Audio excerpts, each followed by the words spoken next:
I realized pretty young that if I want to get anything, I'm going to have to speak up for myself because it's not just going to come to me. There's no one out there who cares about my future the way I care about it.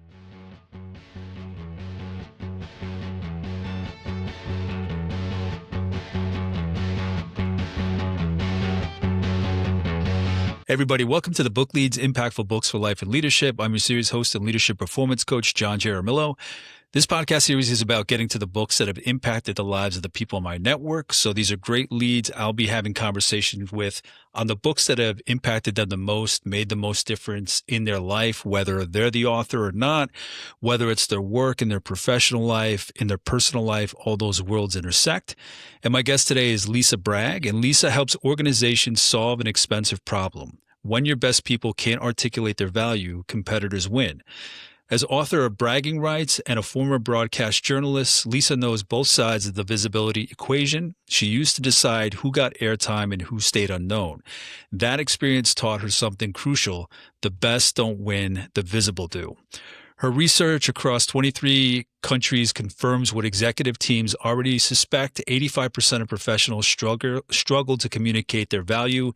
That recognition gap costs trillions in lost deals, misallocated talent, and strategic opportunities that close before you're in the room. Lisa's frameworks give organizations and their people the language to compete on visibility, not just capability.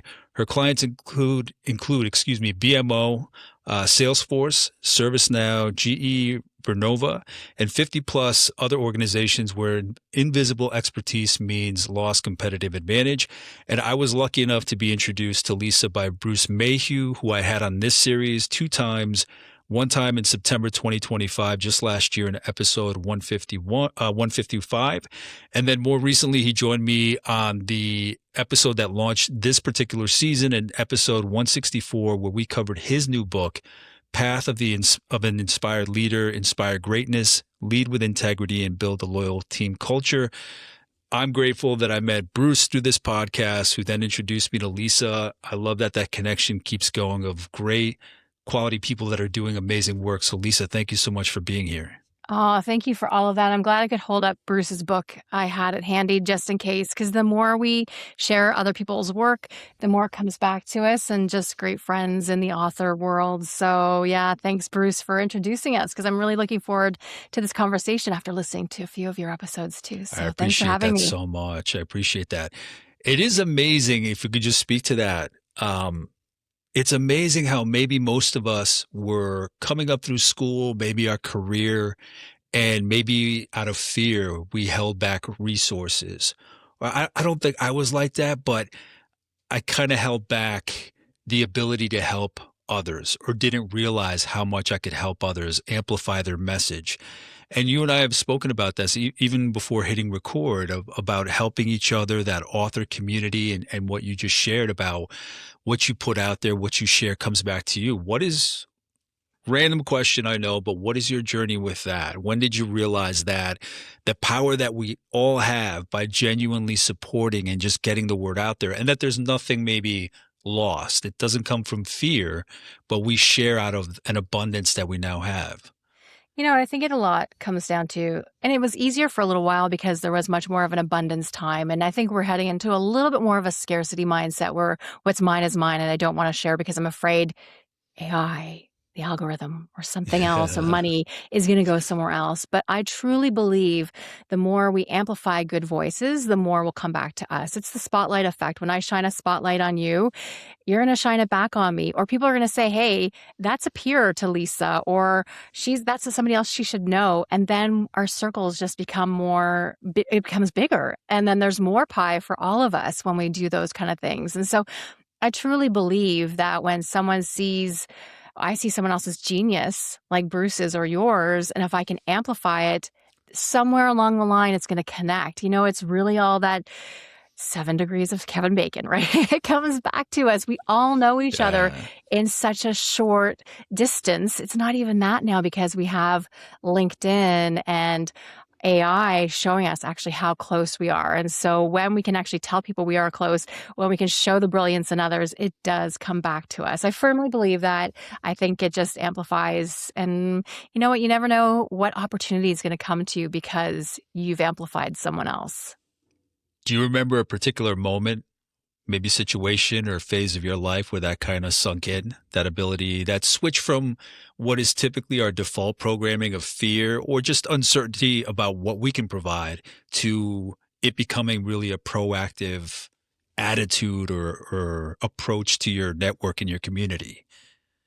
Yeah, a moment, a pivotal moment. I don't know. I think it was just all the way through. I was my background is TV news, and so I would see so often people wouldn't want to share their stories, and they had amazing stories, and I would want to amplify those amazing stories from the stories of, a kid with a lemonade stand raising money for cancer research. Like those kind of stories, most people don't, you ignore them. But those are the ones I'd end up getting the most positive response in my community and then even nationally. Like those are the stories that people want to hear. So I guess I would just search out for people who didn't always get their voice out into the world. And so there's a little bit of that. I think there's also, I'm a hidden gem. So I was taught, put your head down, do good work, and eventually someone will notice you. And that's not the reality. And so I had to break that for myself to be able to succeed in the world that's been around for the last little while. And now, especially the world we're heading into, this new future, it's something that I really speak about and talk about passionately. So, Lisa, who are you today? If you could, read the bio, great background, but what's the work that you're doing in the, day in, day out today? Whether it's writing, clients, what does that look like? Just so we can get a sense of who it is that's going to share their book with us. Yeah. So right now I'm doing a lot of keynote speaking and facilitation. So I love that. I love helping the audience have some aha moments on something that they generally think is icky and they don't necessarily know how to tap into. So I help them with how to help them to brag and self-promote. And so with that, all these new opportunities come. And then I love it that people seem to think that I'm in their heads afterwards. I'll get these emails. Oh, you talked to us a year ago and you're in my head. You're my cheerleader now. It's all these kind of fun comments that I get from, or I heard you on a podcast and now I got that job, or I left a job, or I started my own business. Those kind of things that I like to embed in people. But it's that I'm speaking, I'm keynoting, and then I'm also still promoting my book. It's always giving something lift, lift, lift instead of doing these great things and then you forget and abandon them. It's continuing to give my book lift because it's one of those evergreen books that I need, and I know my audience needs too. So, what is the title of your talk or your keynote?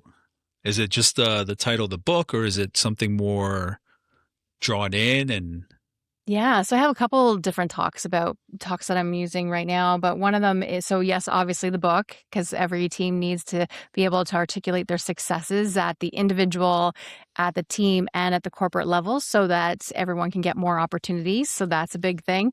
And then I also talk now about the speed of opportunity and that we need to be seen. And that talk came to me. I was just about to speak to GE Vernova. You mentioned them off the top, and it was a different audience. It was 45 bankers from all over the world that had come to this event. And I'm listening to what's been talked about before my keynote, and I'm about to go on stage and I'm scribbling all these notes because what everyone was saying was so energizing and all about the future. And wasn't just the distant future, but the future that was right on our doorstep. And so that's where I was, we had a few minutes as I was getting mic'd up in front of the audience, that awkward pause. So I was putting the microphone on. The AV person was helping me. And I'm like, I have to tell you, I'm so excited. I'm holding up this piece of paper. I'm like, so many great things.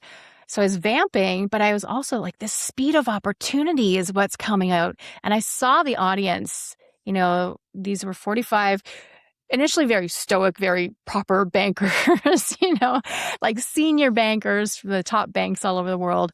And I saw their faces light up when I said the speed of opportunity. And that was what they really leaned into, which was, I still gave most of my talk, but I was able to scaffold it in a way that met them in the moment where they were, because they were celebrating GE Vernova becoming its own entity away from GE, General Hmm. Electric. It's now its own entity.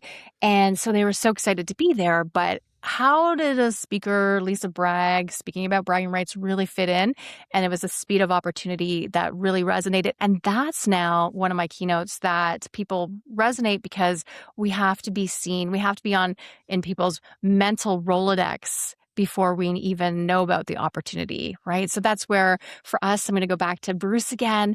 I was in Bruce's mental Rolodex, and had an opportunity that you and I could meet and do this podcast. And because of that synergy then allows more opportunities to happen.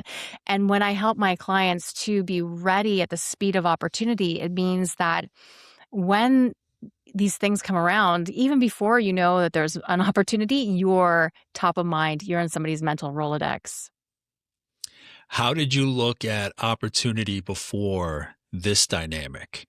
When did you really start thinking about positioning yourself for opportunity? Like, we all work hard, we all put our head down, and well, we'll get noticed. And maybe this is for the next question where I really dive into your story, but if you could, not because I have no patience whatsoever. When did you really start, just a little tease of that moment or idea or phase of your life when you realized the power of opportunity, placing yourself, being ready? Well, John, I'm going to have to go way back, because it was actually with my family. My family was very much about put your head down and do good work. And they didn't even want to be noticed. They wanted the paycheck kind of thing. They just, went to work. They're blue collar. It was different dynamic. And so you didn't want anyone to notice you or recognize you. I My grew up dad around that, did. yeah. Yeah. He won his mechanics. Like, he'd offer up suggestions, and he'd get like suggestion of the month guy and stuff like that. So when we were cleaning up his house, we found like these little trophies and stuff. It was very sweet, but he never talked about it. So they were very much about put your head down and do good work. And I realized pretty young that if I want to get anything, I'm going to have to speak up for myself, because it's not just going to come to me. There's no one out there who cares about my future the way I care about it. And so I would see these opportunities that other people would get. And then I'm like, well, how did they get them? And I would reverse engineer it, figure things out, reach out to people. So I started it very young, realizing that I had to help myself be seen and heard.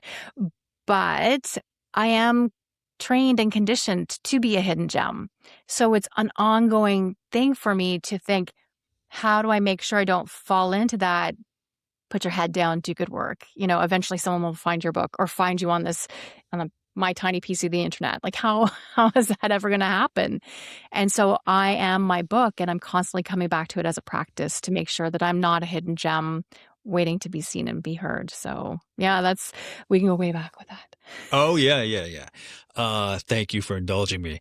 So the next question is always to understand how you got here. Give me a walkthrough of, yeah, that family time in your life to now, what those pivot moments are in your life, on how you got started on your career path, whether it was family, whether as I'm bringing this word back because it came up in the previous conversation I had, serendipity. What was it that started you on that path to now? Even if you didn't know this is where you were going to end up, what did that look like at that age? When I was young, I was my parents watched a lot of TV news. And when I was young, I actually declared it. I was on a game show with my mom. My mom's only one outside of the box kind of thing was going on this game show with me. It was very popular. And so we went on this game show. We didn't win. Dun, dun. But I declared there I wanted to be a broadcast journalist. And I think because I saw my parents watch the news so much, we didn't have a lot of other people in professional careers around. So I was watching the news, and I'm like, that's something I could really do. I'm a communicator. I, was in like little shows and stuff like that. So I thought I would do that. So from a very young age, I knew I was going to go into broadcast journalism, was a broadcaster for a long time, was one of the first videographers. So videographer was somebody that we all are now, but I'd have this huge camera, like a 20-pound camera and a microphone, and I'd go up to people. And if you're just listening to this, I'm pretending I'm carrying this heavy camera camera. I'd have a microphone in my other hand, and I'd go up to people and say, hey, what do you think about this? And so I would interview people, all the way from the kid with the lemonade stand to people high up in government positions. And so I'd interview all these different people, celebrities. But yeah, that was the journey of realizing that. Well, then I realized that broadcasting wasn't for me anymore. So that's, you realize you get to a point, it's like, where is this going? And that was when the internet was just really taking off, and my skills as a videographer allowed me to really be one of the early people to bring video to the internet. And it sounds like it's so long ago, but Charlie Bit My Finger and all that stuff was just 2007. And John, you can reference that for anyone who doesn't know. But Yeah. really early YouTube days was just 2007. And I realize that's a lifetime for some people. But, so I was able to start one of the first content companies bringing video animation and e-learning to the internet and to corporate websites and things like that. So that was part of the transition, and then realized from there's something else out there for me to do. And here's where I am. So you went to school for journalism, broadcast journalism? Yeah, I did. Yeah. So I'm sure there's some really funny tape out there that have me doing some things. There's Note to always some of those self. tapes. Yeah, Note there's to something, I'm self. sure. I did. I wanted to go to broadcast journalism. I was really thankful for it. I'm still thankful for it because it allowed me Oh, to really have those absolutely. critical Yeah. thinking skills. It trained me in a lot of the things that we're all doing now, research, and allowed me to also not hesitate to pick up the phone to contact people. So while I'm still always afraid of no, like so many of us are, I know that there's always somebody else willing to take an opportunity with me, so I have that go get it kind of attitude. And I think a lot of it is from broadcast journalism, where people really do, close the door in your face. So Yeah, it's got to build up. Yeah, that sense of resilience. yes, yeah. And that, yeah, I guess we all, if we do, we all gain it in a different way. That resilience of just keep going with whatever it is you have on your mind. Even if no one else is along for the ride, there's something that you see in that message that you're trying to get out there, or that question that you're asking, that story that you're trying to craft. So it's incredible that you can pick that up. And obviously, even though you wanted to pivot away from broadcast journalism, I mean, there's just so much that you can take away from it. And it seems like you have gained that. So out of there was straight into working at your local news station, or what did the path look like after that? How did you work your way Yeah. up the ranks and through the camera? And I actually started at their local cable TV. And so I was very young. I think I was just 16, 17 when I had my first job in news, in content, because cable TV was it was politics and it was sports and it was some crazy shows that, now I'm like surprised that I was involved with. But, really was a foundation of doing all these different things and learning all these skills. And you have to be really specific in some ways, but then you're a generalist because you're learning all these things about who are the different players and what else does this person need? What does the audience need? Like, what show is this? I was working on an automotive show. Like, what does that audience need? And they're calling in. And so it's like this strange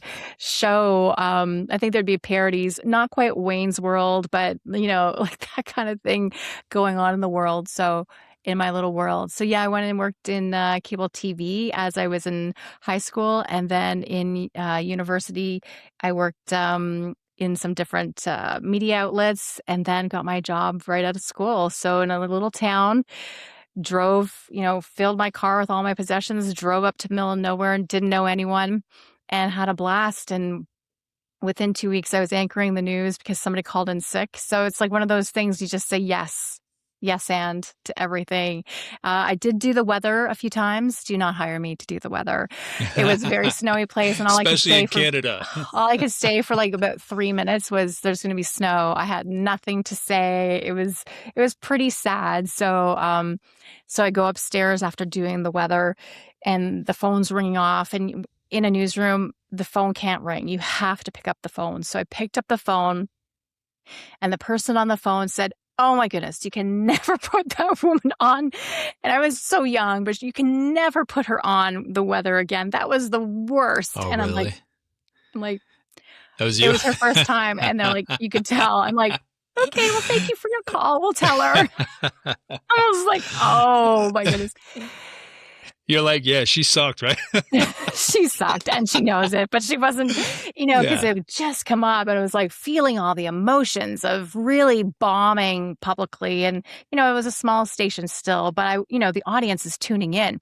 And a smaller Yeah. area means everyone is watching that station. There's not other choice. You watch the station and everyone watched for the news back then, for the weather. Yeah. And so to bomb publicly, and then people knew my name and they, in the mall and stuff like that. So it was a learning experience, very humbling and yet still so rewarding, the stories that I got to tell beyond the weather. So I don't do the weather at all. It's hot or cold, people. Yeah. So from there, did you jump from station to station, different opportunity to different opportunity? What did that look like? Yeah, that's exactly it. I would go from station to station, depending on where I wanted to go with my career and where the opportunities were. Unfortunately, I was also at the time where a lot of stations were starting to close. The media industry over the last little while has become more consolidated. It's in regions that used to have a stronghold and make lots of money. It started changing. So it was early on that people were saying, you know what, we'd love to keep you here, but we know in 6 months that this station's closing. Like people didn't like, they were giving the wink and the nod to leave. We love you, but, and so I'd go to the next station. And I was also a person who was ushering in videography. So I was essentially taking over what would have been two people's jobs. I was doing them all myself. And so that gets to be where there's cutbacks. And so I would understand that it was kind of hard. It was kind of hard to be that person. While being a videographer gave me lots of skills to start the next world. It was interesting to be in that time of where everyone had a role. There were so many people hanging around to then being in a much more scarce opportunity spot where really everyone had to do more things with less. And then realizing that the industry was changing so much that I didn't think there was a place for me anymore, that I could do more, take all the skills that I had learned and then take it to corporate where I could, one, continue on working, and two, make a lot more money. So this was around when, Lisa? The date, that was around 2007. Yeah. And I Okay. remember it. It was because I had just met Justin Bieber. And I tell the story in my book, but here's this kid. I think he was like 13. So I'm dating myself. But here's this kid who's making it on his own. Like he's getting attention on YouTube, which my station director, when I said, we need to do a story on this kid out in Stratford. And he was like, why would you pitch so much shade for pitching a story on YouTube? And realize that this kid has something going on and there's a bigger future beyond the traditional gatekeepers of TV news. What does it look like to move beyond? And so it was one of the jumping points of your life where you realize, here we go. Mine just happens to include one of the bigger celebrities at the time of Justin Bieber making Is me that where he realize. started? YouTube? Yeah, he started on YouTube. So he would just have these videos of him jamming, hanging out, and singing and doing all these covers and different things. And so when I met him, he was just about to travel to, I think it was Atlanta, to meet all these producers. And I'm sure if I name drop them now, you'd recognize them, but I had no idea who he was talking about, all these big names. And he was going there and I'm like, wow. And so he sang to me. I think I got his autograph just as a kind of a joke. And I wish I could find it somewhere. I've looked through all my books and stuff like that, but I think I got lost in all the moves that I've made. But yeah, it was Justin Bieber putting himself on YouTube. And then these producers saw him and said, we need to have a conversation and see what you can do, kid. And it was him choosing himself. Like, I'm going to put my own content out there. I don't have to wait for it to be perfect. And then Yeah. people realizing, you know what? there's talent in different channels now. Now everyone knows this, but back then it wasn't a thing. It was really, we had the gatekeepers through traditional means of news or record labels or all those things. And so how do you get past it so that you can see the future? So that's where looking around corners, being that visionary, understanding that things are changing fast, but there's still opportunity out there. And so he really inspired me. Yeah. So then you jump from the station, from broadcast journalism to corporate. What did that look like? Yeah. So I decided I was tired. I had so many things going on. And I'm like, well, I am going to start my own content company. I know that I can get video online and help corporations do this. And it was so funny because it was so much work to get video online. And it was so much work to do things like this back in the day. It would be a team effort to do it. Oh, yeah. And you had to have certain computers and all these things. And so it's just been interesting to see how all this has evolved. But yeah, so I started MediaFace. So it was one of Canada's first content companies, again, doing video animation, e-learning. Got a lot of clients in education, so working for governments, and then working a lot in finance and in bigger corporations because they didn't have anything in-house. And so helping them. And so we would interview their subject matter experts for a very short time, we made DVDs, but also to put them on some sort of content, Vimeo or YouTube or whatever it was, or they made their own platforms, put them online and have their experts talking either internally or to external people so that they could see that we have these subject matter experts, you need to hire us kind of thing. So really making early brand ambassadors for people and influencers. And then I always on the walk to the elevator, the expert in charge, the executive in charge of the initiative would say, Lisa, I can see what's happening for the subject matter expert, but how can I do that for my own career? Because I'm not getting ahead. Everyone just sees me as this part, yada, yada. And, my social team has said, just get on social media or their friends. I don't think most people had social media teams at that point. But a lot of people would say, oh, get on social media as if it's the cure for everything. And I think we know now it's not. And if you didn't know that, it's not. It's not. Because a lot of us have a barrier before even getting on any social media or reaching out or sending an email or picking up the phone or any of those things. There's a barrier. And it's that barrier that I really work to solve in what I do now is really helping people to talk about themselves in a way that doesn't feel icky. So on that way to that elevator, they kept asking me, how do I do this? What do I do? I can't do it. I've been taught to be a humble leader, be humble, humility, don't talk about yourself, put your head down, all those things, and realize that there was much more for me to unpack. And what does that look like? So what was your thinking in going from the local station to producing that content? Like I can gather just based on the way you talk about YouTube and being aware of what was coming, but what was really your thinking in, okay, I'm going to jump from a safe job, right? Something that somebody else is paying me to launching my own thing. How did that come to you? What was the thinking, even just in general, the structure of it? Yeah. I think, John, actually, I knew that things weren't safe.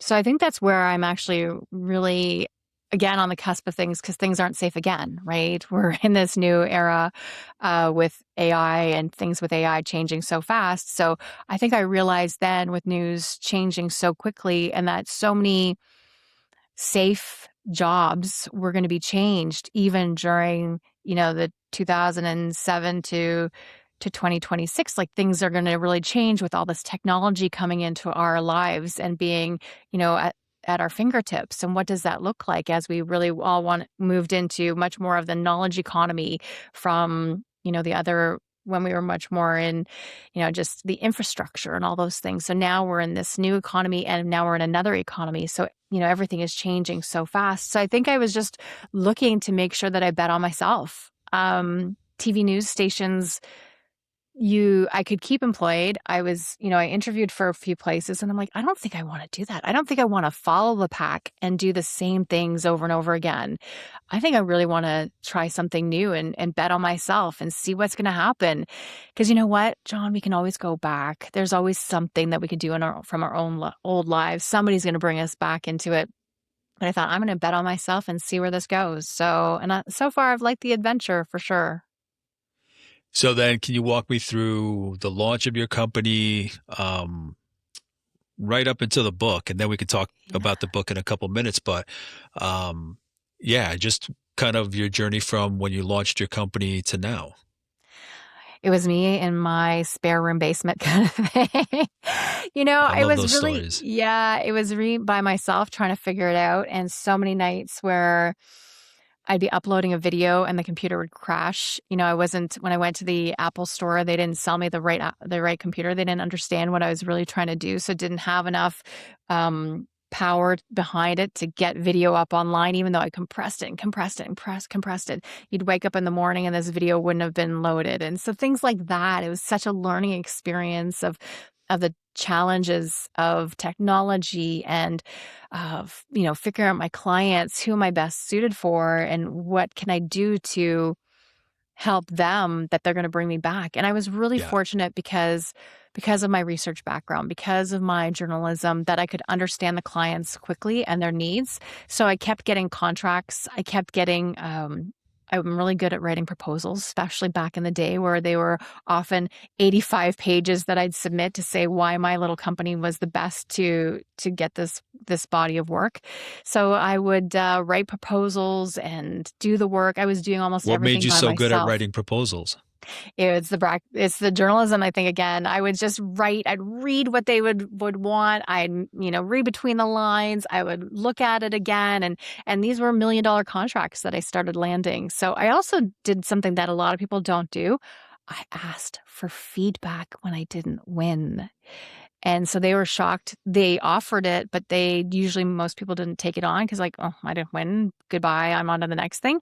Asking for feedback then led me to win more and more contracts that really made a difference in my life to allow me to have more opportunities again. So asking for feedback, even when the outcome had already been negative, I asked for feedback and then could reposition to win the next time and then win again. So yeah, I think it was taking that feedback, even though it was hard to do, and What made you ask channeling for it. feedback? Because so many people, they do apply for whatever it may be or give a proposal for whatever it may be, and then they don't get it and they move on. But then only certain people have the wherewithal to say, okay, let me go back. I mean, I can't mess it up more than it is now. I didn't get the job or whatever it is, the contract, and ask, hey, what would you have liked to have seen different? How can I clarify maybe where I was a little too vague? What was it that prompted you to look for feedback?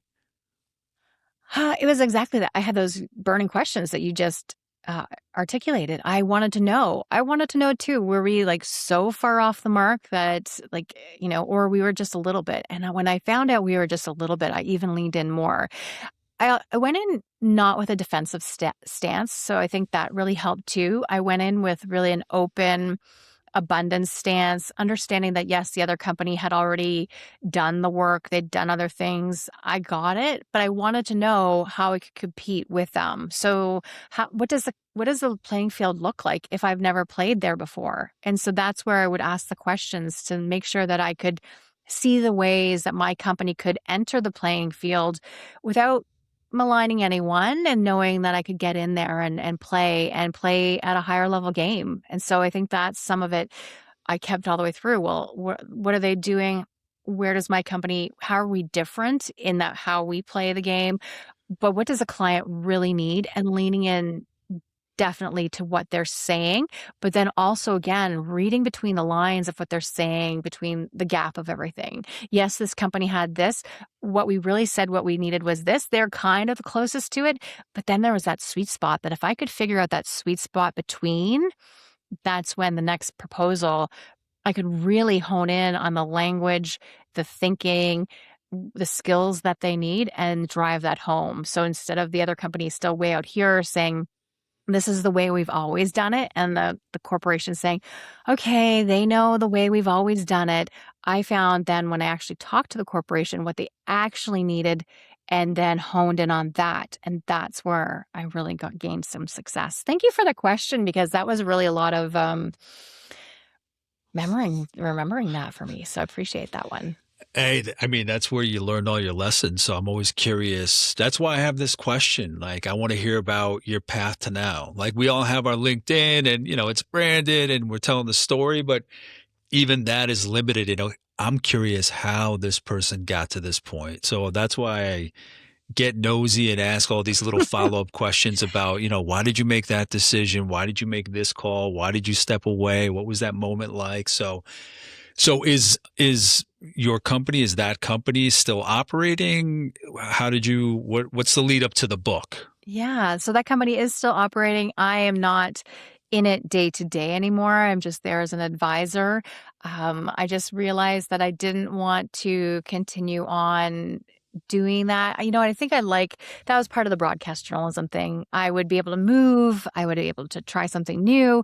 And so my media company, now being 18 years old, about that, I kind of got tired of it, even though I love my clients and where we are. We also had, 20 people on the team for a while. And I think that became a lot of work, where for myself as a leader, I'm more in the visionary stance. I'm not a people manager. I don't really like to manage people on the day to day. I love to have different people come in as individual contributors and be part of my team.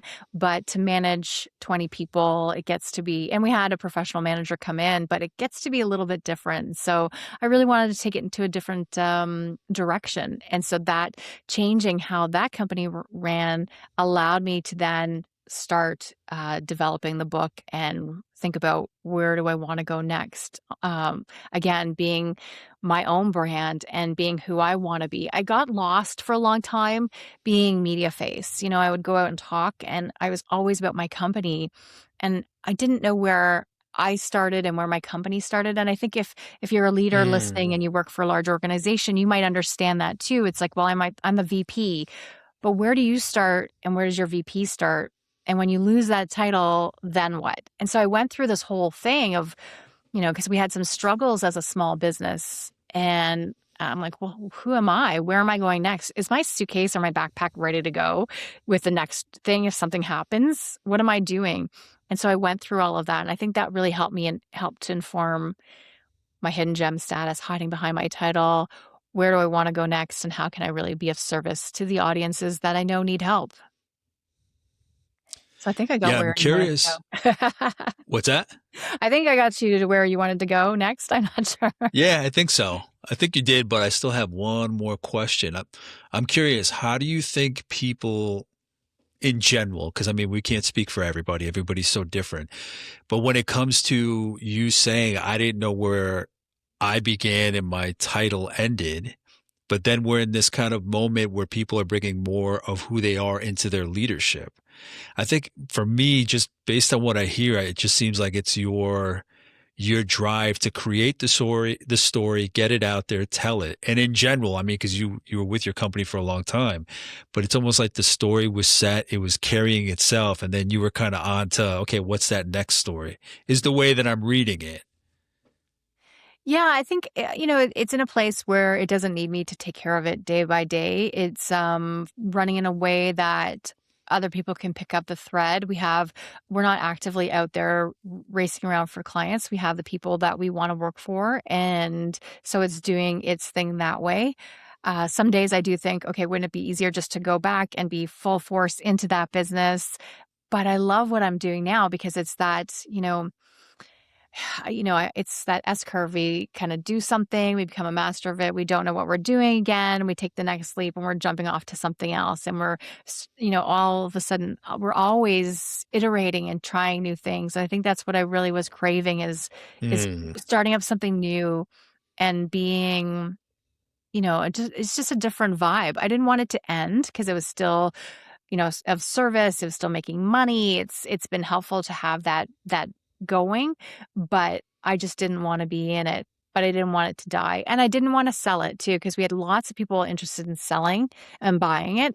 But that also meant that I had to stay with it another 5 years and probably go even harder than what I was going before, because they want to make not only what they're going to pay me for the company, but then exponentially more, roll it up into something bigger. And so I said, you know what? I'm going to bet on myself again. So, and just go with it in my own way. So yes, would I have liked the status of saying I sold my company for X and all that? Yes, it would have been neat. But I think the long-term play of it, my path, I think right now is still a smarter play than being tied to something that somebody else owns. Yeah, it's such an interesting dynamic that you have with yourself as like the owner, the founder of a company and releasing it, selling it to somebody else or not, depending on where your priorities are. It's kind of like, I don't want to do this. I'm ready to move on to the next thing, but I need to know that this is being cared for in the right way and Yeah. the virtues under which it was established and founded are still there. So, and I know obviously everybody's different. They have different priorities, but I love hearing your story in that particular fashion. Lisa, for you, how do you tie your childhood into what you're doing now? Does it make sense? How do you connect it? What are like the words that you put to it?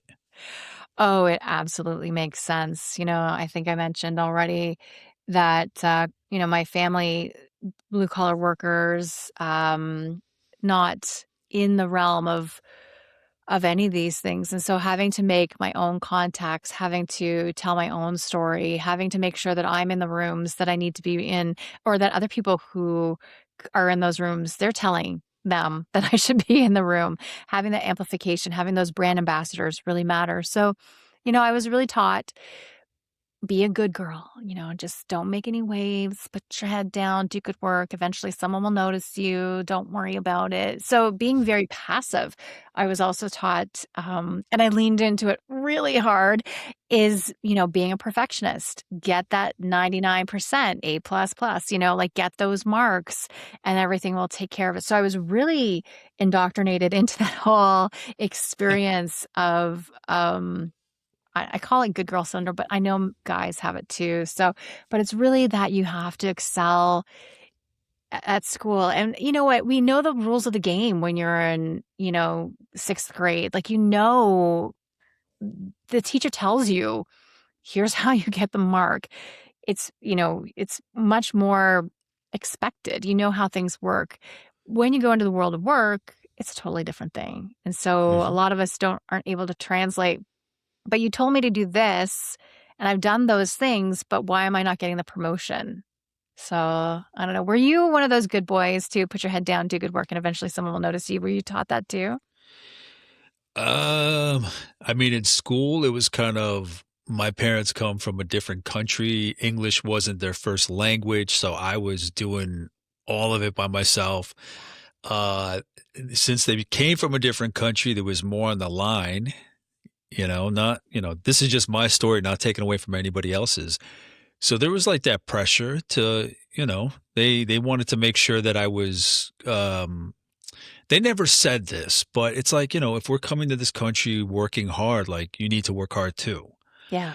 So I was always the one doing my homework. My parents never checked my homework at all. Like in talking to certain friends on this show that are immigrants, we share those kind of stories where we kind of just had to do it all on our own. Um, so I think it was kind of understood, but it wasn't spoken the way that maybe your parents said it to you, but it was kind of like I knew that I had to and I didn't want to let them down. So Yeah.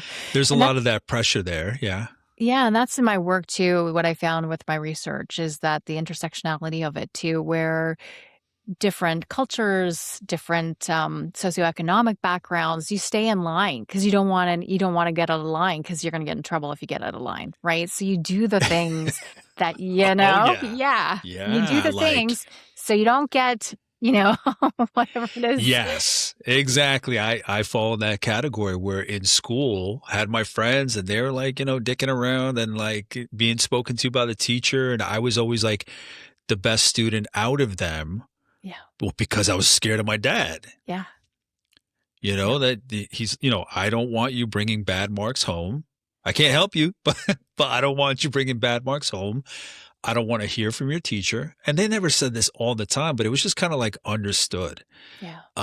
So there was just that pressure. So it wasn't vocally shared, but with a look. My parents could do a lot with just a look.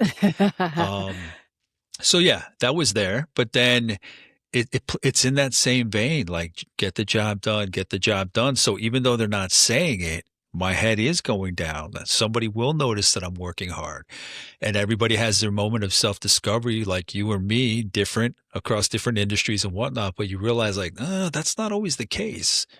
No. It's not always No. the case. You got to speak up for yourself. You have to, you don't have to brag necessarily in a toxic sense, and we'll get into that.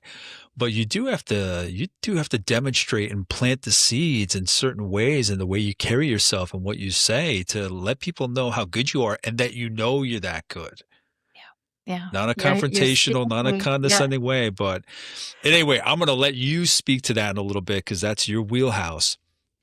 Um, Lisa, what do you consider your superpower? This I always put in there because even though the specialists I have on here, they're good at communicating who they are and sharing, and we're talking about what they specialize in and what they're experts in. I always want to hear from them, like, what's your superpower? What is your bragging right? What do you have claim to? I think What sets you apart? what sets me apart, so many people will say the storytelling, the communication piece. I think it's that I can see around corners a little bit. I don't have X-ray vision, but I can see around corners. I can feel, sense, and know how things are going to change. I think a superpower is that I'm willing to pivot so fast. So that's, I think, again, broadcast journalism. You do a lot of things in one day, only one story is going to pan out, and you pivot and you pivot and you pivot. So I think pivoting is a superpower. I don't know. Does that sound like one? You said looking around corners. That kind of ties into that well because you have to kind of keep an eye. You're like focusing here, but you kind of have to have one eye looking this way to make sure you're Yeah, not missing the bigger story. Is that does that come from that same work approach of journalism? Looking absolutely. around the corner and seeing what's coming? I think for me, why for broadcast journalism, I would always look for somebody different than the pack to interview. When you watch news, you'll see that everyone goes and gets the same, first interview, second interview. There's a path to it. And I was always looking for who's not who's not on camera, so for so many different reasons. And then at the end of the day, so often the news director would say, well, why didn't you interview this person like they did? Meaning the other news organizations. And not that what had done was wrong, but they're so afraid that I missed out on something, except my story was stronger in the end. But why didn't you go with the pack? And I think there's a little bit of that um, go against the grain kind of thing with me. So I think that serves me sometimes really well. But because I was able to see around corners and see people in a different way, I thought, you know what? I don't want to have what everyone else wants. Why would I want that? They'll just tune into the next station. And so finding those different people then would attract also more people to my work because they're not always the people that were featured on every station, right? So I think there is a bit of that seeing around corners, seeing who's not there, and then pivoting to say, you know what, I can also get their voices. So often I would get the main voice, the same old, and then I'd also get that different person to have a little bit of something, a sweet sauce, something special in there that would really spice up my work. Then it wouldn't make it generic like everyone else's. Do you remember like when you started thinking like that? Like kind of because everybody goes into their field, they get their different jobs, they kind of fall to that script of this is the person you should have spoken to. Do you Yeah. remember what it was when you first started saying, okay, what about somebody else? What about somebody outside the usual one, two, three? I think it goes back to John that I always felt like I had to prove myself more because I always I did have to work harder in so many ways. I didn't have all the supports. I didn't have everything behind me. You know, I think so then I would always just make sure I had the cherry on top. So it's always don't just do the work. It had to be a little bit more. And so I think there's some of it that comes through probably even today. And so like, it's not just here's where I am. It's like I always have to give a little bit more to make sure that I'm the obvious choice for everything. Lisa, I'd be remiss if I didn't ask, as a leadership coach myself, what does leadership mean to you?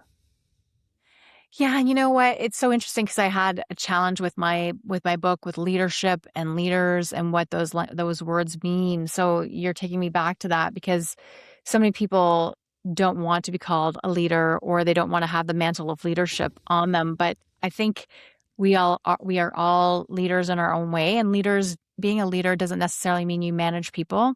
It could mean that you see the future as a visionary. Could mean that you're an expert and know lots of things from lots of different sources. It could mean that you are leading people and telling them where to go and how to do it. But I think that leading nowadays means that you are willing to, one, have a direction and stand by it, even if you're just leading yourself, and that you're able to articulate it in ways that I'm not articulating this sentence very well, but in a way that people can see the value that your direction is Yeah. going to bring. Yep. Okay, good. Beautiful.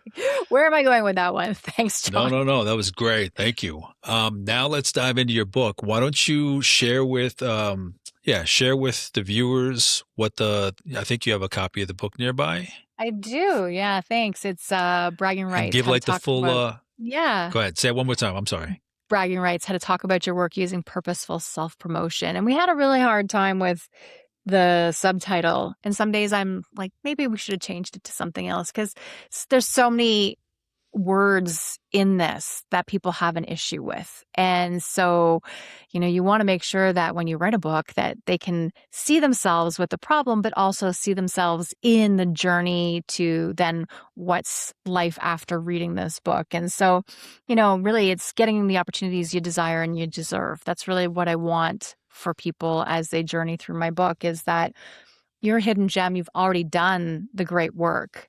Now we just need to make sure that you're articulating it and then getting other people to talk about you in rooms that you're not in. And, goes for individuals and teams and organizations. It's not just a me mindset.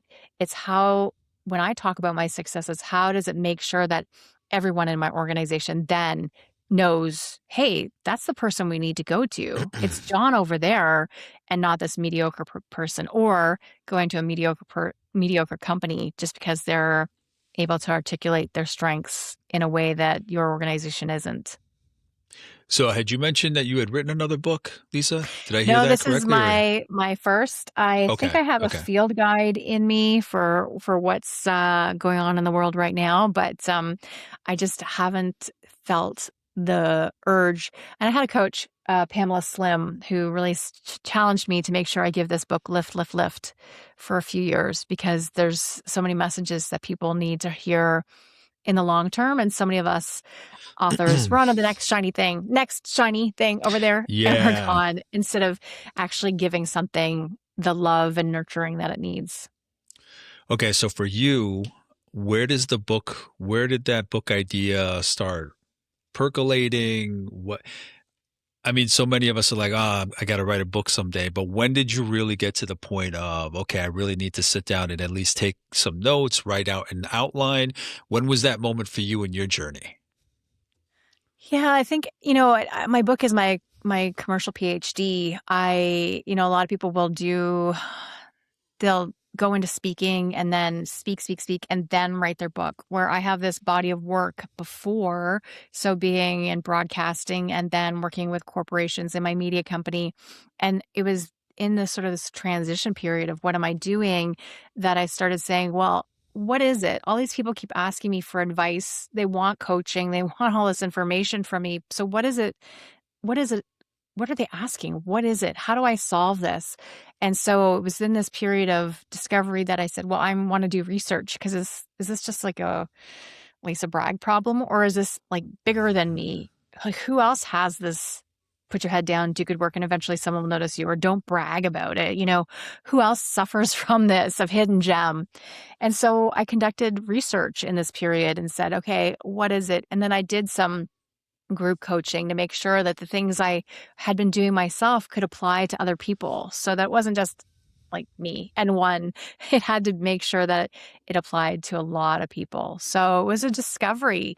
And then it's like, you know what? There is enough for a book here. What is it going to look like? So I approached a publisher and said, I was actually at one of the TEDs and I got to do a 2-minute TED talk. It sounds so funny, but I was at TED. They had done, they had all these great speakers. And then it was kind of like a, so what? What happens now? So I put my name in and they chose me to speak. And I got to say, like, so we've done all this great stuff. We've have all these great voices. So now what? Are you going to help amplify it, or are you going to help these people, brag about their work? So I tied it in. And I had so many people come up to me afterwards and say, you have something there, like do something with this. So at the same event, there was a lot of literary agents. And they said, Lisa, it's the pandemic. Everyone's writing a book. So what are you going to do? So I realized, I really wanted to make it happen. So I did the research, I did all the things, and I didn't care about waiting or not waiting and going for it and just went for it. So a lot of people have written books, but I wanted to make sure that my book had some extra in it that people can say they can see themselves in my book. So that's Yeah, a and it's little bit of the obvious and it journey. goes without saying, but the last name is perfect. I mean, come Yeah. on. You know what? And I think that goes to it. Like, I remember being young because we talked a lot about going back to school and things like that. But I remember being young and people were like, oh, you're going to brag about it. Like, and so I'd have that. So I knew my Yeah, man, name. pay attention. I'll see you in 20 years. I knew my name meant something to other people, but I didn't know that it was so negative. And Yeah. so what was it? And so realized that there was something to it. And it was funny because I had some people say, don't use your last name in the title. I'm like, but it's just so easy for the marketing. It's just so Yeah, easy. yeah. So I always get a laugh when I'm on stage about it, because it's one of the elephants, like you have to address it. And then it just really works that I talk about something that people are really afraid of, they're really afraid of it. So how do we unpack it so that more of us are seen and heard in the way that we want to be seen and heard? So yeah, but it's the Yeah. last name. And I had started stepping on your toes about when I asked the question about superpower, the people that are on here know how to kind of share their message and get it out there. Most people don't, though. They leave so much on the table because they're afraid of that balance. They don't even think of the balance. They think anything that has to do with self-promotion. Again, promotion is not a pejorative, but people look at self-promotion as like gaudy or loud or whatever it may be. So can you speak to that? I mean, we'll dive into the book and I want to hear about the journey of the book, how you structured it, but just in general, your take, what you see, what you've researched about that power of knowing your value and sharing it up against that wall of cocky and ego, that the toxic side that people may imagine versus what you're sharing, where it's like, no, this is your value. Can you Yeah. speak a little bit about that? Oh, John, I can speak all day long, and then next week too. That's fine. You That's know fine. what? I'm so passionate about it, and it's so funny because it starts with almost defending my last name, because Bragg used to mean shine, shimmer, and bravery back in the day, like 1305, when we first took any notes Back on in the these day, things. Back in 1305. the day, 1305.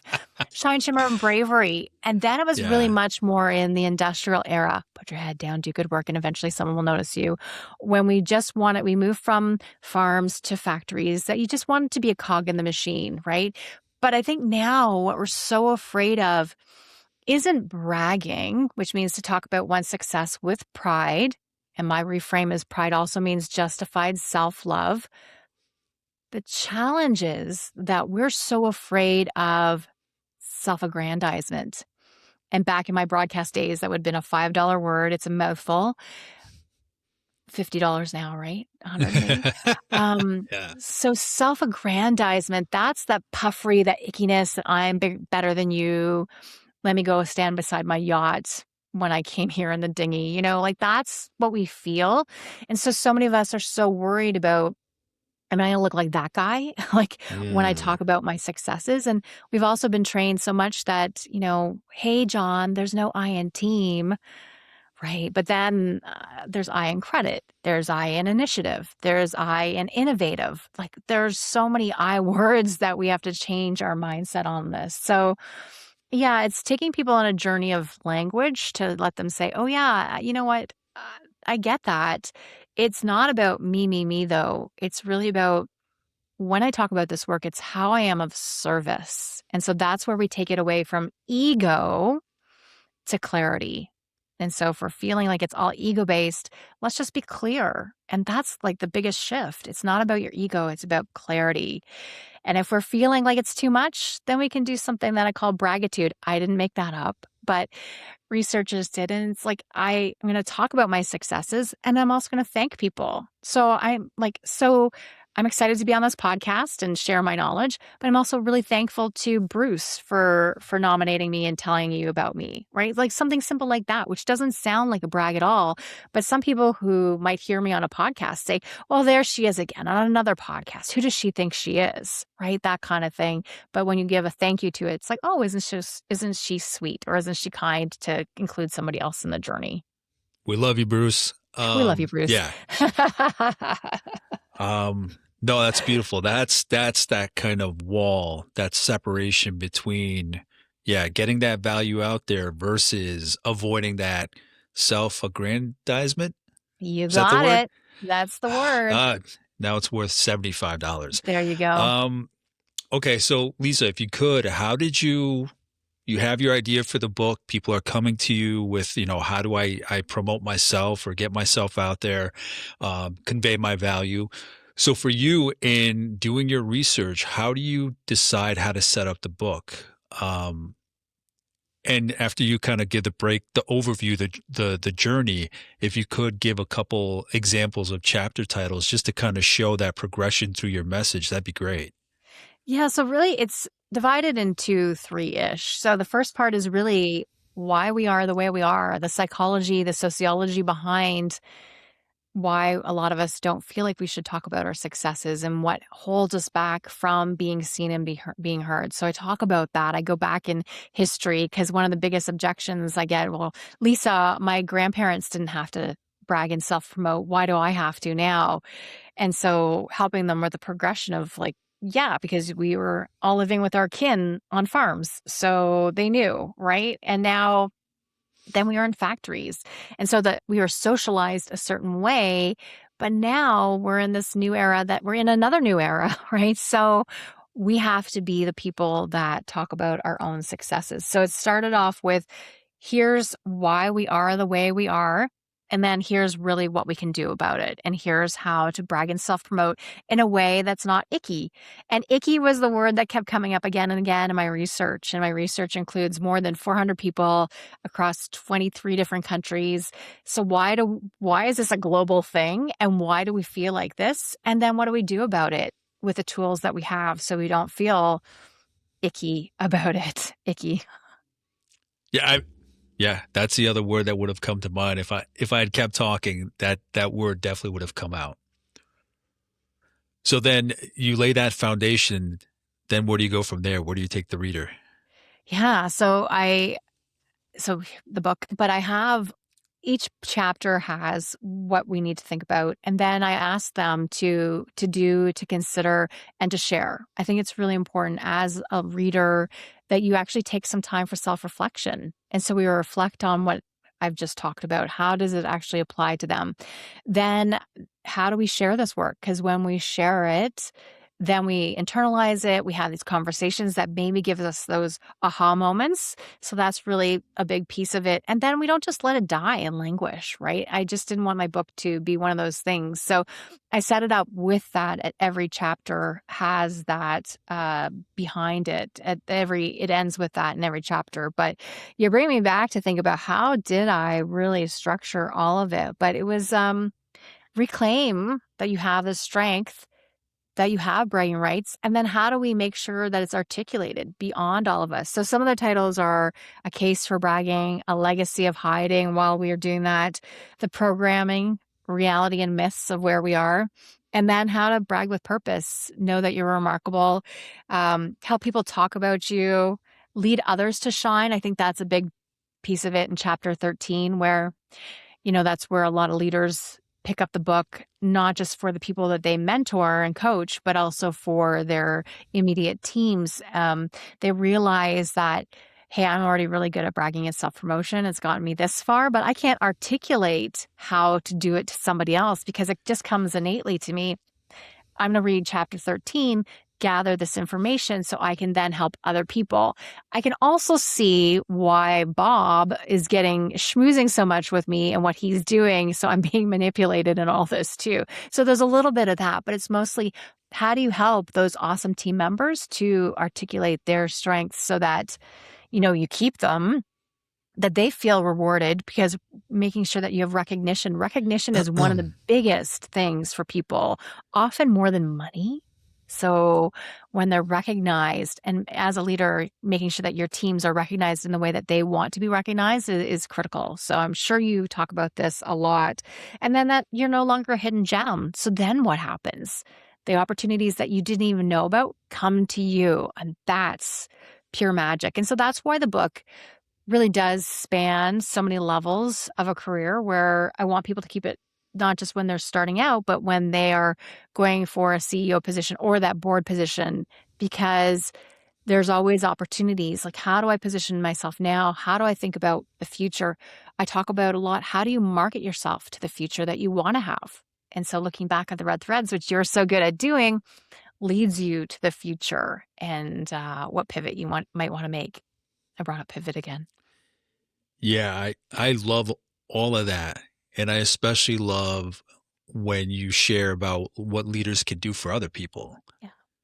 giving people a nice no. I was just recording a podcast this morning for the other series, and we talked about just that power of like paying it forward or creating a ripple effect, putting it out there. You had mentioned because, in the end, it comes back to your environment. So it benefits everybody. There isn't that zero sum game mentality. There's one of abundance, but it's incredible. And again, have to reiterate how much I appreciate that there is bragging for other people. Because in my roles of leadership, the most rewarding were when I'd give somebody a compliment to them or a compliment of them in front of others.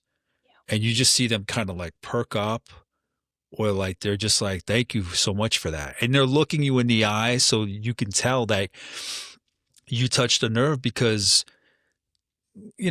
bosses, managers, leaders typically are good about saying, good job with that. But how often do they really stop and, I don't need anything right now, but I need you to know how good you are at this particular thing. And then you kind of see them puff up their chest, like they find their value. Yeah. And it doesn't cost anything. It It doesn't cost, doesn't. but it can make you so much and Yeah. save you so many headaches. And it's not being like fake or trite about it, right? We're not making No, no. stuff up, but it's Yeah. taking the time to acknowledge. And you know what? Your leaders are going to object right now because everyone's so busy. And so that's where giving your teams the power to start to learn how to brag and self-promote for themselves. And it can be as easy as keeping a journal, a diary, like keeping notes about their successes. And then they present it to you as a leader in a way that's not a long laundry list, but that they know how to scaffold and say, here's what really is important to me. But does this also align with the agenda, your agenda, and the leader once removed, right? So making sure that it's set up in a way that it's a win-win-win for all of us. But not another thing for a leader to have to do. But the gift of recognition is one of the easiest gifts that we can give that also pays off in dividends. I think leaders, what we have to often remember is that the people we support, the people that we lead, they're going to go off and do big things, some of them. And I want to be there and be remembered when my elevator might be stalled on the 11th floor, but they're on the express ride and they're going to add me to their train, right? So mixing all those things together. But you never know where people are going to go. Help them along the way. And then when you need the help, they're there for you, or they're just going to automatically think of you for the next opportunity. So recognition is one of those secret things to have in your back pocket and bring it out all the time. Amen. Lisa, I'm curious. This is one of my favorite questions. In writing this, what lessons did you take away? And not just the pain of the writing and editing and publishing, not the technical side. If it was, fine, we can go through that. But, everybody's the specialist that writes about their books. This is their wheelhouse. This is their bread and butter. But even they can evolve in the process of writing it or rethinking it or seeing the book out there and kind of taking in really the whole package. What evolved in you because the book is out or in the process of writing? What changed in you? I am my book. I am my book. So I have to come back to my book again and again. Um, I think taking the process of actually naming things and having the language to communicate it much more clearly, I think that was a thing. I think the research, wow, I'm not alone in this. Like, it's actually a lot of people. I was in line at an event and I was talking to this, you know, people think Americans are so good at bragging and self-promotion. And so I was in line with this woman who's so well coiffed and older and great New York accent. And I told her, she's telling me a bit about herself. And then she's like, Lisa, so what are you thinking? What are you doing? And I said, well, I have this premise for a book, but it's probably not for you. I said, ooh, cringe. It's, we were taught, put your head down, do good work, and eventually someone will notice you. She said, Lisa, I'm Catholic. I'm like, oh, okay. And then I was talking to people in the Midwest and they're like, we're taught Minnesota nice and we're taught these things. Like, this is us. And then I'm talking to people in Florida and so I'm realizing this isn't my thing at all. I'm realizing this is for so many people that the aha kept going off. And that the challenge for me and the technical part is like, I think this book could have been, triple the size. And thank goodness for editors. I probably should have made it shorter, but so it's more digestible. It's an easy read, but I wanted to give you that much and that much more. Like, I think this is going back to when I was talking about being little, or, it's not just a sundae, with a cherry on top. It's like 4 cherries on top.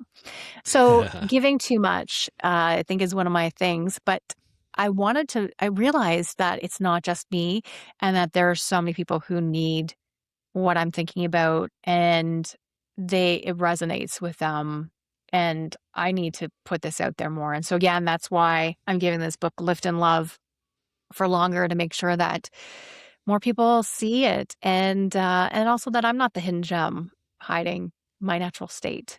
While I'm an extrovert, It's introvert. funny you have all these lessons. You've learned all these lessons through your career. You know the gold that is the message of the book, and you still refer to yourself as a hidden gem. You still need to give yourself that reminder to really. And obviously, with a book, it's different than in a workplace. In a workplace, you can just step forward, say a couple lines, and that's it. A book, it's like you got to do the work of the podcast and the this and the that. So it ups the ante, really.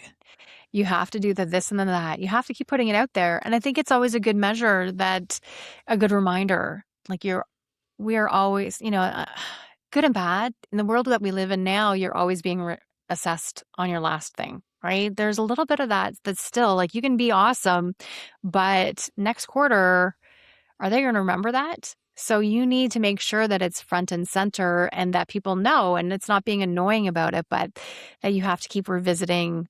Am I letting the right people know strategically? Am I doing it in the way that makes me feel comfortable, but also that other people can hear it? Am I helping other people to be my brand ambassador? So those rooms that I'm not in, they're articulating my strengths, my value. That client that I've never heard of, they're bringing me in. Why? Oh, because they heard of me. Like, that kind of thing really needs to happen, including if you're in corporate. A lot of people think, well, I'll just do my job. I'm working from home. There's proximity bias, which is a bit of a danger. But also, if people don't know you, it's so easy to get away.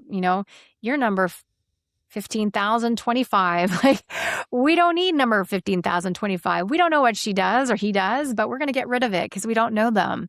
It's easier to do that than to get rid of somebody who we know their strengths, we know their value, we know what they bring to the organization day in, year out, right? We know those things. It's harder to get rid of those people than it is 15,025 who we don't know who they are or what they bring. And then, unfortunately, a lot of organizations find out after the fact that 15,025 held a lot of institutional knowledge, and Oh my oops, we lost God. that. Like, uh-oh, because we didn't allow somebody who wasn't comfortable with bragging and self-promotion to give them the forum, give them the tools to talk about their Yeah. successes.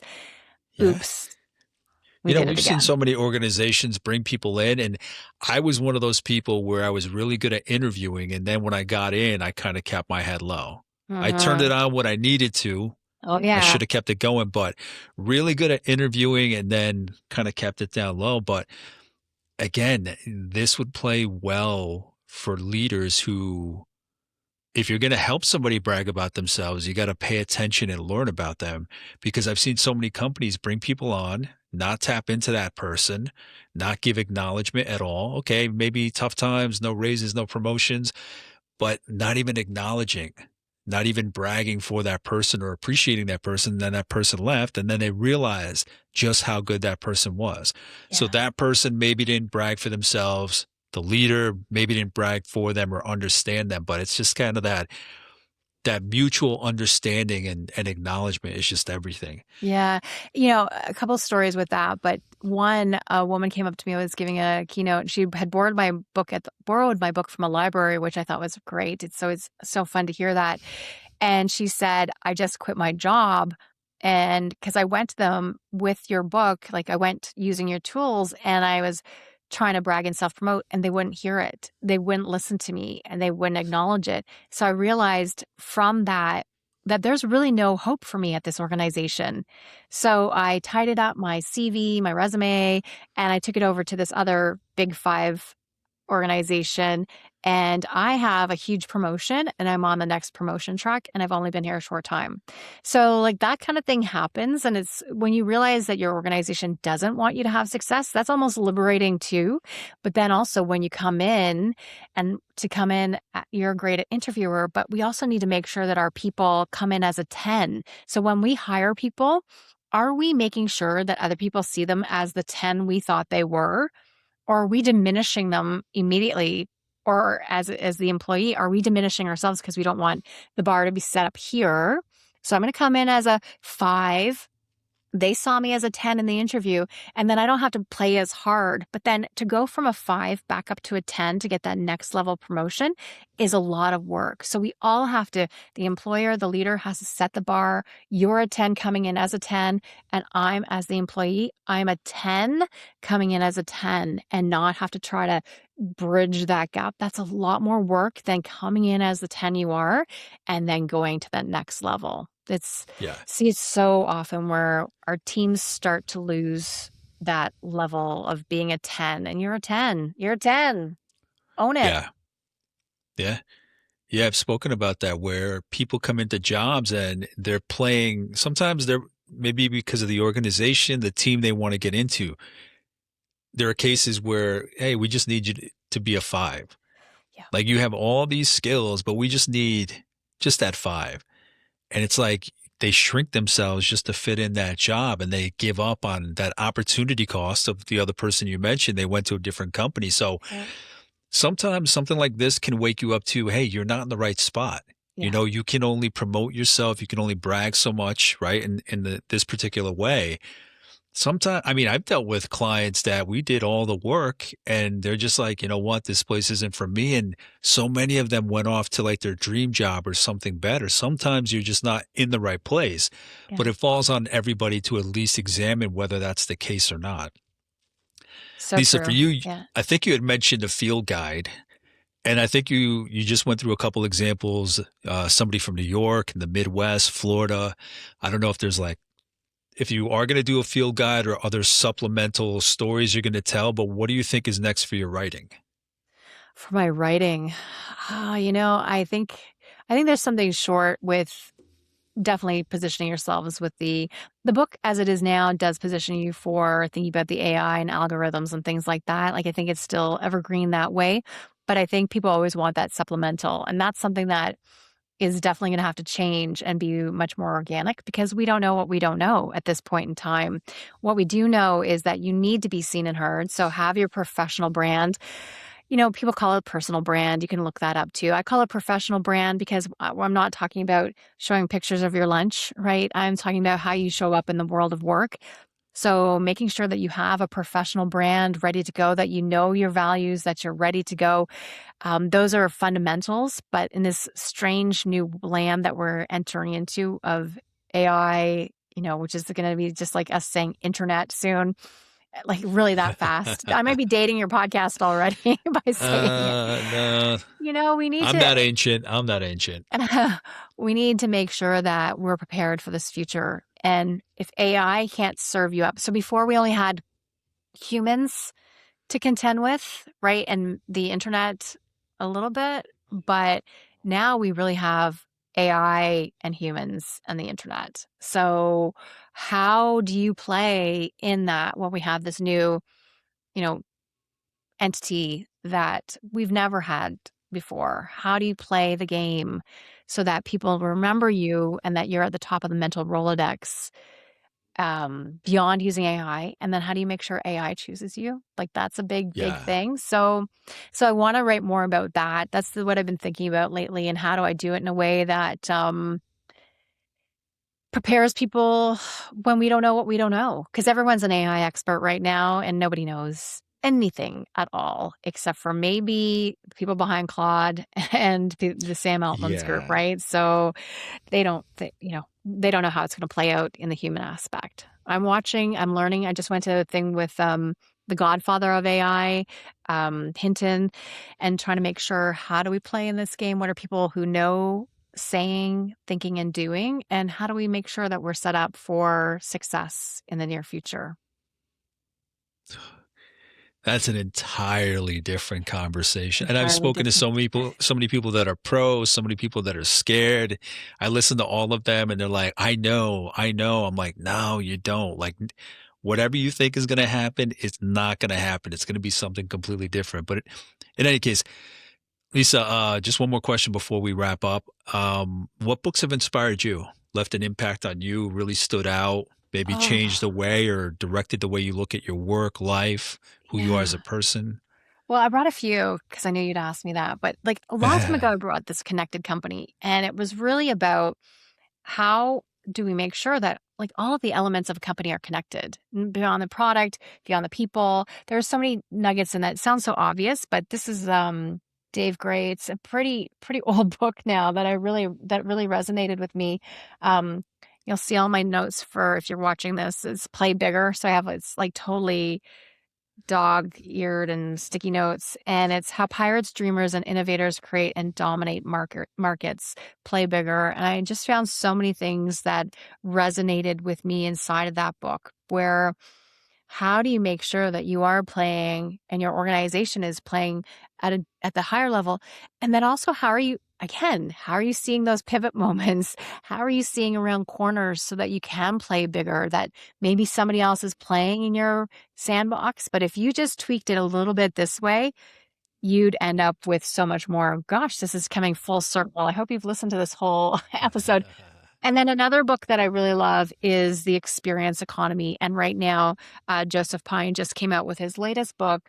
I feel like this is a little bit of a book club right now, but The Experience Economy. And the experience economy is now the transformation economy. So moving us from being service-based to having an experience and then having a transformation. And then just one more. This is the latest book that I have. It's I Hope So. And I think this is what's helping me with this, what the heck is going on in the world today, And so it's a book about hope and resiliency and rewiring for well-being. And it's not a woohoo book. It's really, how do we make sure that we have resilience so that we can keep going as the world gets to be a little bit more challenging. And it's, we're kind of in different times. So how do you keep that mindset so that you can pivot, that you can play bigger, that we can play in transformation, and that we can let people know that we are, you know, tools of the future, and that we should also people should also bring us in as the individual and as the corporation. So I hope so, with Dr. Robin Hanley Defoe. I was just at her book launch. So Beautiful. yeah, Beautiful. I think I heard about the connected company, but the other ones, I don't think I've heard of those. So great. Yeah, the gotta add connected them to the company is list then. old, but and the experience economy is old. I would go, I would read that before The Transformation Economy, but they're all great reads that I think were really instrumental in me finding my own path, and then me being able to help other people to find a path that's going to actually lead them forward and not, you know, to be able to move forward fast and then pivot again, pivot. Yeah. So much, whether it's like AI or like we're still trying to figure out how to operate in the current world. And then, like you've said, we got to pivot to make sure we figure that out quickly and make sure that we amp it up for the next iteration of whatever this may be. Yeah, and John, our values again. That's why we're still living in a lot of ideas that were in the industrial era, you know, Yeah. 18, 17, 35, whatever it is. Then the 1960s where we started with computers and the knowledge economy started, and then we're into, this new era where we had the, instrument of things. That's not the economy of things where, all the technology was talking to each other, but we're beyond that. Like that would lasted like a decade. And now we're into Yeah. this AI. I don't know what we're doing. So to have gone as these time periods went from before it was so slow and we could ease into these transitions, but in our lifetime we're going to go through several of them, and it's moving faster than we think. But that's the challenge, where our values, our social conditioning is so old. We need to embrace some of these new things so that we can thrive in the future. Yeah. Yeah. Because I mean, brilliant scientists, they want to see what they can contribute to humankind. They're pushing the limits, and our brains, as fast as they are in trying to keep up with what the technology is doing, our brains are still primitive. Like our fears, fight, flight, fawn, like all of that stuff. So I don't know. I think they're going a little too fast than we can keep up, but I say that broadly. We'll see what happens. Lisa, so in wrapping up, what are you up to these days that you want to share? Anything that you want to put out there that I maybe didn't ask about? Anything at all? The floor is yours. Yeah, I would love you to follow along with me as I continue this journey and help people to be seen and be heard. If you're looking for somebody to do some facilitation or keynote, I'm happy to join your organization and do that with you. I'd love it if you wanted to get a copy of Bragging Rights. If any of this moved you enough that this resonated for you or the people that you mentor or care about, then it's available everywhere. So to get a copy of the book and to find me on all the the social planets, because that's what it They feel is. like Each of they them is a feel like planet planets. unto They feel themselves. like planets. Each of the social channels, whichever one resonates with you. I'm going to try to do more video content, get back to my roots in the next little while, and be more on YouTube. So that's my big plan for the immediate future, is to do those things. So thank you. And again, Lisa shared her own book, Bragging Rights, How to Talk About Your Work Using Purposeful Self-Promotion. Lisa, thank you so much for sitting down for this conversation. I appreciate your time and your considerate questions. So thank you, John. Anytime. If there's anything that I might have missed, let me know. We're limited on time, but anything that you have a question about, I can reach out to Lisa, see what kind of additional guidance, wisdom, recommendations, anything at all she could provide. In the meantime, thank you for watching, listening, and subscribing, and I'll talk to you soon. Take care. Bye.